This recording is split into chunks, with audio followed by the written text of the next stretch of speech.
So I am walking to the store with my sister, and she told me a very interesting story about something that had happened to her.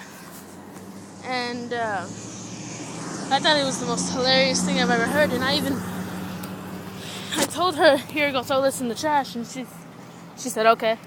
So then I hear her scream, "Oh my God, bird!" And then I'm barely asking her now about what had happened. She said that a bird had attacked her head. So here's the victim. What happened? The bird just came out and stopped, and he just grabbed my hair like this.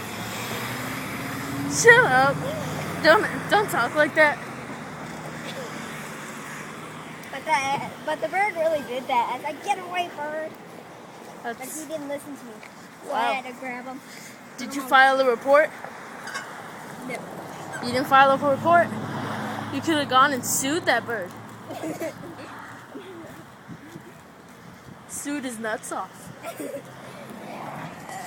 So we're here now, and you'll hear more from me and my sister if I feel like it.